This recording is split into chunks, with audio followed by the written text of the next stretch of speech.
नमस्कार, आप देख रहे हैं केपी न्यूज 24/7। मैं अश्विनी आपके साथ। आइए सबसे पहले एक नजर डालते हैं आज के इन मुख्य समाचारों पर। बीदर में जनता दल सेक्युलर की ओर से आयोजित की गई प्रेस कॉन्फ्रेंस। रमेश सोलपुरे, मोहम्मद फिरोज खान, मोहम्मद नवाज खान और दूसरे रहे उपस्थित। पूर्व मुख्यमंत्री एचडी कुमारस्वामी 15 अगस्त से पंचरत्न रथ यात्रा आरंभ करेंगे। बजरंग दल के कार्यकर्ताओं ने रुकवाई पब पार्टी, कॉलेज छात्र कर रहे थे जश्न। राहुल गांधी को दिल्ली पुलिस ने हिरासत में लिया। राहुल बोले, गिरफ्तार करके भी कभी चुप नहीं करा पाओगे। संसद के मानसून सत्र के दौरान सदन के वेल में प्रवेश करने और नारेबाजी के लिए राज्यसभा के 10 सांसदों को किया गया निलंबित। गुजरात के बटोड़ा में जहरीली शराब पीने से 28 लोगों की मौत, करीब 30 अन्य अलग अलग अस्पतालों में भर्ती।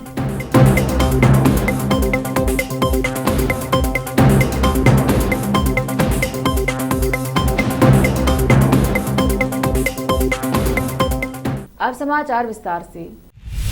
बीदर के वेब हॉस्टल में जनता दल सेक्युलर बीदर की ओर से एक प्रेस कॉन्फ्रेंस आयोजित की गई, जिसमें जनता दल एस के जिला अध्यक्ष रमेश सोलपुरे, युवा नेता मोहम्मद फिरोज खान, वार्ड नंबर 32 के काउंसलर मोहम्मद नवाज खान और मोहम्मद असद के अलावा पार्टी के सभी कार्यकर्ता व नेता उपस्थित रहे। यह प्रेस कॉन्फ्रेंस बीदर में कर्नाटक के पूर्व मुख्यमंत्री एचडी कुमारस्वामी, राज्य के पार्टी अध्यक्ष सीएम इब्राहिम और जेडीएस के वरिष्ठ नेता बंडप्पा खाशंपूर के नेतृत्व में कल्याण कर्नाटक के सभी विधायक और पूर्व विधायकों के एक दिन के समालोचन सभा के आयोजन के संबंध में की गई। जनता दल सेक्युलर के जिला अध्यक्ष रमेश सोलपुरे ने मीडिया को इस संबंध में विस्तार से बताया। केपी न्यूज के कैमरामैन संतोष का कवरेज। सम्मान्य श्री एचडी कुमारस्वामी साहब और हमारे पार्टी के राज्य अध्यक्ष सीएम इब्राहिम साहब और हमारे बीदर के एक्स मिनिस्टर और हमारे पार्टी के वरिष्ठ नेता हैदराबाद कर्नाटक के सम्मान्य श्री बंडप्पा खाशंपूर साहब के नेतृत्व में 29 को बीदर में हमारे कल्याण कर्नाटक डिवीज़न के 7 डिस्ट्रिक्ट के district presidents, MLAs, ex MLAs और नियोजित अभ्यर्थी लोगों का यहाँ पर एक दिन का समालोचना सभा और इलेक्शंस पूर्व सिद्धता सभा के नाम से यहाँ पर एक दिन का पूरा वर्कशॉप का काम पार्टी संगठन का मीटिंग है। हमारे तमाम बीदर जिले के और डिवीज़न के सभी लोग इस मीटिंग में आके इस कार्यक्रम को यशस्वी बनाए। आगे आने वाले दिनों में हमारा पार्टी 2023 में कुमारस्वामी साहब का हाथ मजबूत करते हुए मिशन 123 123 लोगों को जीता के लाने का और कुमारस्वामी साहब के नेतृत्व में जो काम करे, घर घर भी जाके पार्टी संगठन के लिए मीटिंग रखा गया है। सब लोग उस दिन 11 बजे इधर कुमारस्वामी साहब आते, पूरा दिन यहाँ पर डिवीज़न का मीटिंग होता। दूसरे दिन सुबह उठ के उन्होंने गुलबर्गे का प्रोग्राम है, उन्होंने गुलबर्गे 30 तारीख को जाते। इसलिए सब लोगों को इलेक्ट्रॉनिक माध्यम से तमाम डिवीज़न के लोगों को मेरा अपील है, आप सब लोग आके कुमारस्वामी साहब से मिलके मीटिंग को यशस्वी बनाए बोल के हाथ जोड़ के आप लोगों को विनती करते हैं। मीटिंग के बाद प्रेस मीट भी होगा क्या? हाँ, मीटिंग के बाद उनका टाइम लेके एक प्रेस मीट फिक्स कर देते हैं। वर्कशॉप में क्या करेंगे सर? ये पार्टी का ऑर्गेनाइजेशंस के बारे में डिस्कशन होगा, डिवीजन के बारे में भी कुछ मालूम होगा? नहीं, वो हाईकमांड क्या डिसीजन लेते हैं उनके ऊपर है, लेकिन हमारा पार्टी संगठन के तारीख से ये कल्याण कर्नाटक के नॉर्थ कर्नाटक में मीटिंग बुलाया गया है।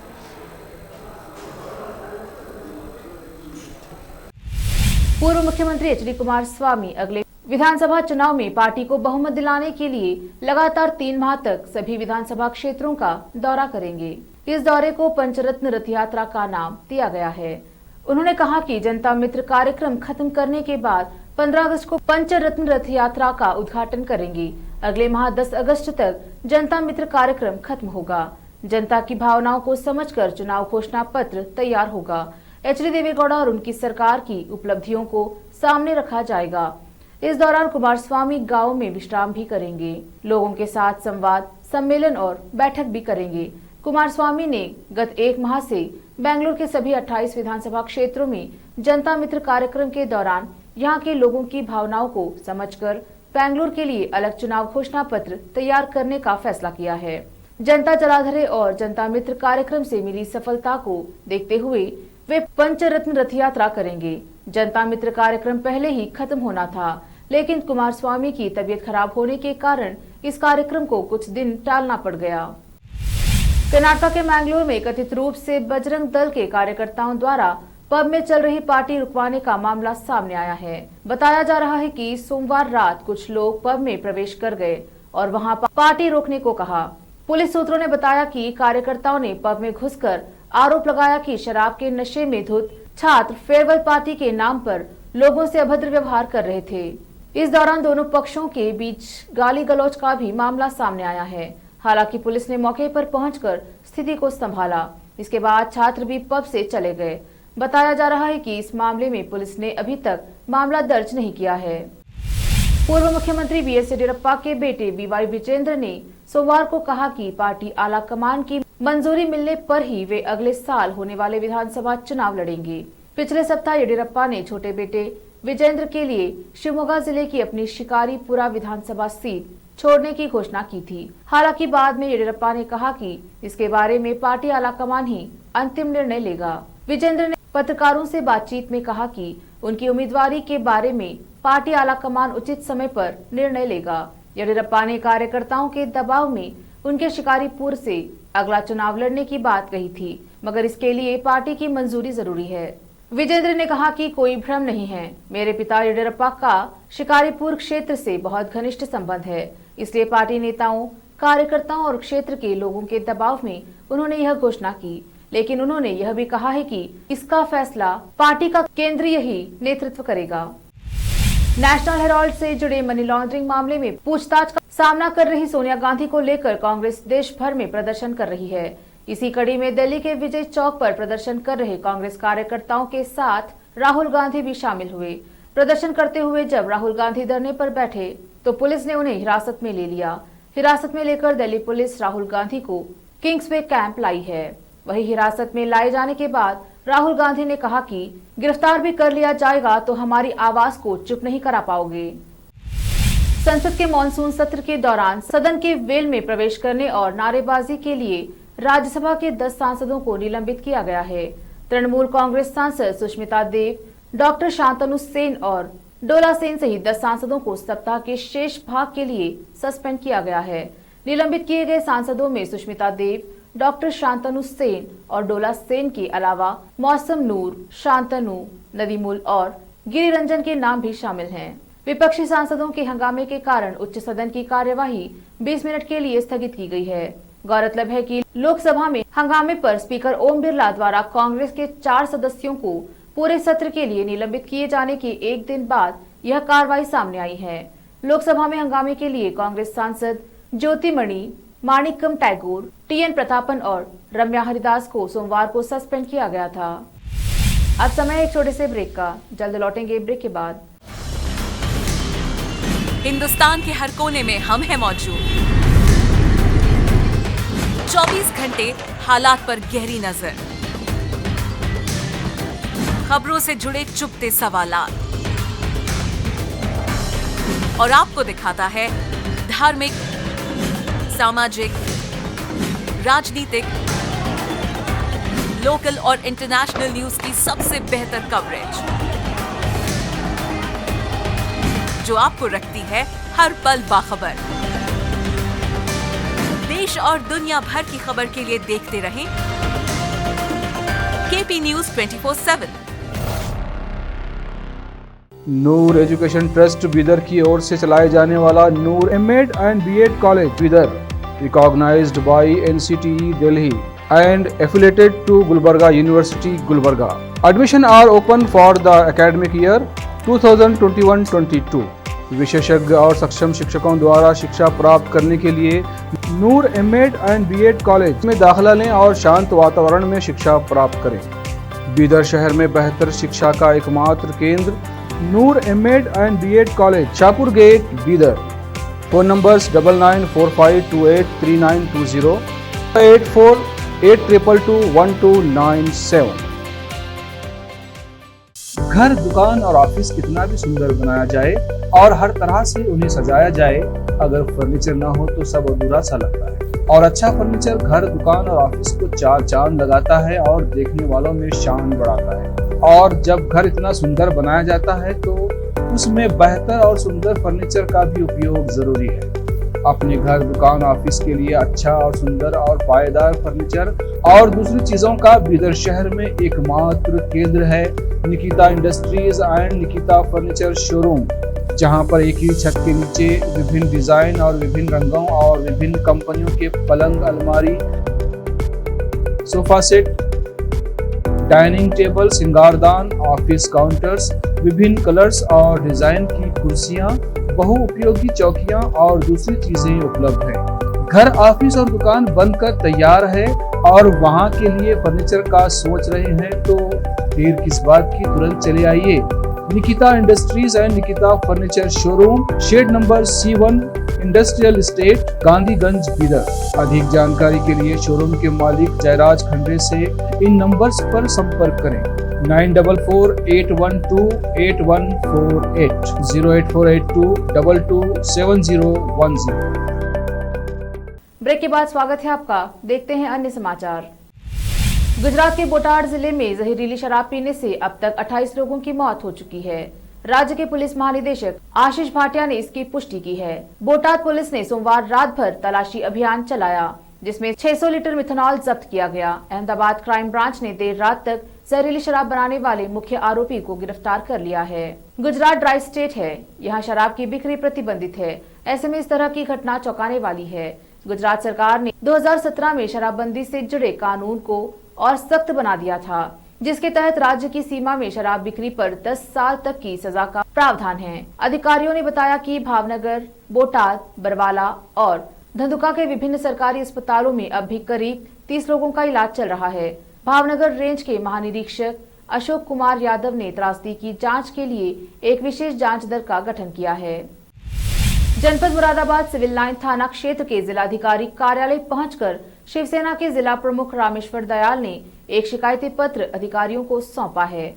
सौंपे गए शिकायती पत्र में शिवसेना के जिला प्रमुख रामेश्वर दयाल ने शिव सैनिक वीरेंद्र अरोड़ा पर कई गंभीर आरोप लगाए हैं।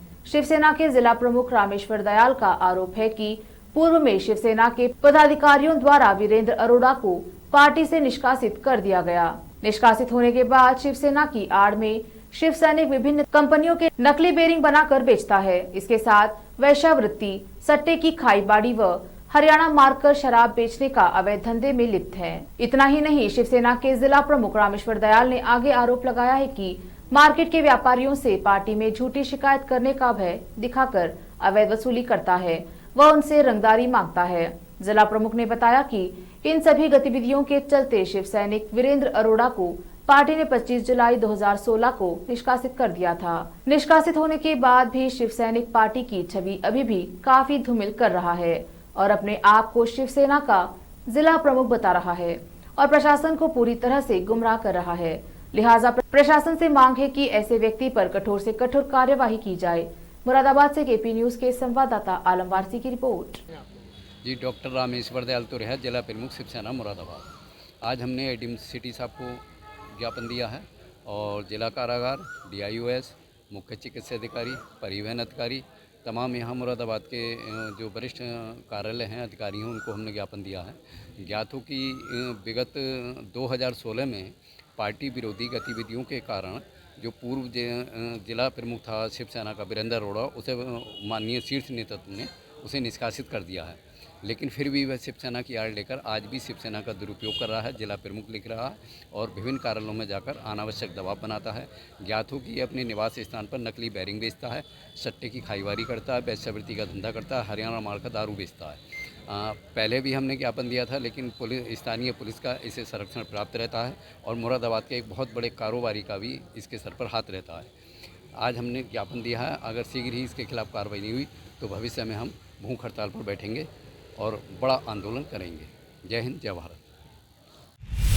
जेवर एयरपोर्ट की खूबसूरती में चार चांद लगाने के लिए कोई कसर बाकी नहीं छोड़ी जा रही है। एयरपोर्ट को चमकाने के साथ ही उसके आसपास के गांवों को चमकाने के प्लान पर काम चल रहा है। एयरपोर्ट पर आने वाले देश विदेश के यात्री गांवों की खराब इमेज न लेकर जाए, इसके लिए जेवर एयरपोर्ट की जड़ में आने वाले गांवों पर 300 करोड़ रुपए से ज्यादा की रकम खर्च की जाएगी। साल 2021 में 14 गांव तो अब इस साल 16 गांव का चयन किया गया है। गौरतलब है कि ग्रेटर नोएडा अथॉरिटी ने गाँव की सूरत बदलने का बीड़ा उठाया है।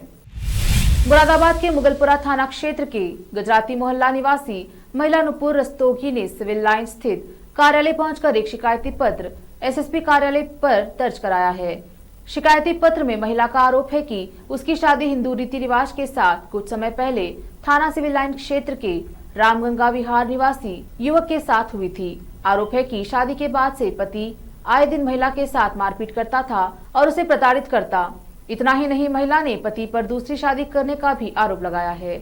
महिला के मुताबिक इस संबंध में शिकायत दर्ज कराई गई है, लेकिन वहां पर कोई सुनवाई नहीं हुई। इस मामले में जानकारी देते हुए महिला नुपुर रस्तोगी ने बताया कि उसकी शादी थाना क्षेत्र निवासी युवक के साथ हुई थी।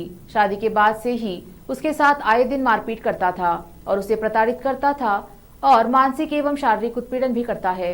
इतना ही नहीं, महिला का यह भी आरोप है कि उसके पति ने एक दूसरी महिला से शादी भी कर रखी है, जिसे घर के ही अंदर किराए का एग्रीमेंट कराकर उसके साथ रह रहा है। और महिला का यह भी आरोप है कि उसका पति उसके ऊपर तलाक देने का दबाव भी बनाता है। इस संबंध में थाने पर शिकायत दर्ज कराई गई है, लेकिन वहां पर कोई सुनवाई नहीं हुई। इसके बाद एसएसपी को एक शिकायती पत्र देते हुए पति के खिलाफ कार्यवाही की मांग की गई है। मुरादाबाद से केपी न्यूज के संवाददाता आलम वारसी की रिपोर्ट। मेरा नाम नुपुर रस्तोगी है।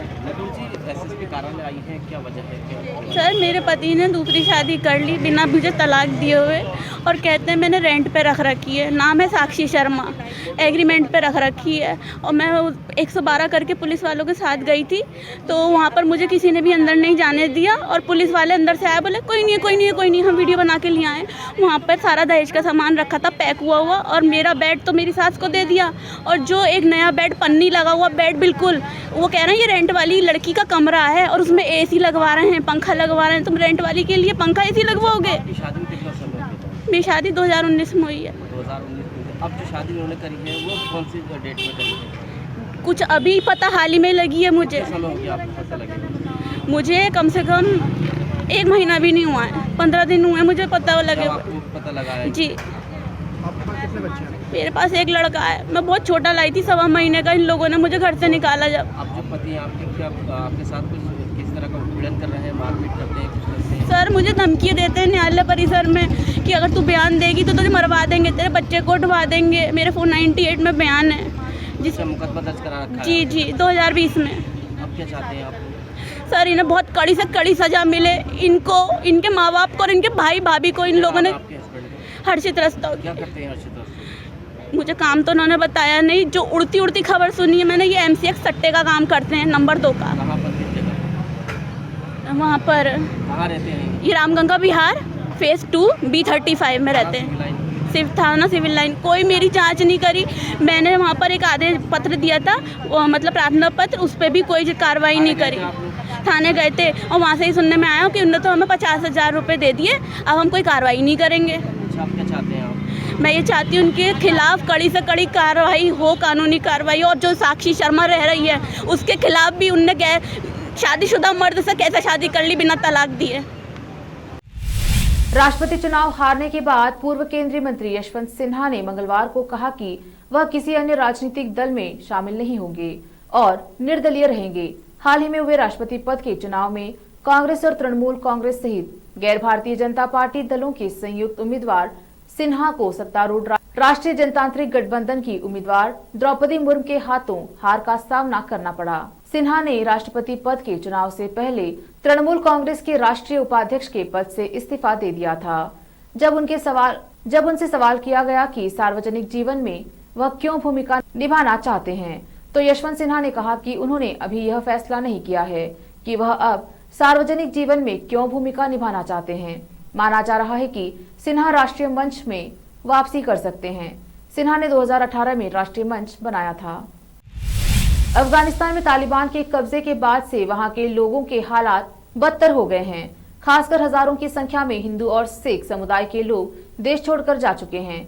इस बीच तालिबान ने दावा किया है कि अफगानिस्तान में सुरक्षा की स्थिति हल हो गई है। उसने अल्पसंख्यकों को हिंदुओं और सिखों से देश वापस लौटने का आग्रह किया है। तालिबान राज्य मंत्री के कार्यालय के महानिदेशक डॉक्टर मुल्ला अब्दुल वसी द्वारा 24 जुलाई को अफगानिस्तान के हिंदू और सिख परिषद के कई सदस्यों के साथ मुलाकात के बाद यह बयान आया है। अफगानिस्तान के चीफ ऑफ स्टाफ के कार्यालय ने ट्वीट कर यह जानकारी दी। आखिर में फिर एक बार देखते हैं मुख्य समाचार। बीदर में जनता दल सेक्युलर की ओर से आयोजित की गई प्रेस कॉन्फ्रेंस। रमेश सोलपुरे, मोहम्मद फिरोज खान, मोहम्मद नवाज खान और दूसरे रहे उपस्थित। पूर्व मुख्यमंत्री एचडी कुमारस्वामी 15 अगस्त से पंचरत्न रथ यात्रा आरंभ करेंगे। बजरंग दल के कार्यकर्ताओं ने रुकवाई पब पार्टी, कॉलेज छात्र कर रहे थे जश्न। राहुल गांधी को दिल्ली पुलिस ने हिरासत में लिया। राहुल बोले, गिरफ्तार करके भी कभी चुप नहीं करा पाओगे। संसद के मानसून सत्र के दौरान सदन के वेल में प्रवेश करने और नारेबाजी के लिए राज्यसभा के 10 सांसदों को किया गया निलंबित। गुजरात के बटोड़ा में जहरीली शराब पीने से 28 लोगों की मौत, करीब 30 अन्य अलग अलग अस्पतालों में भर्ती।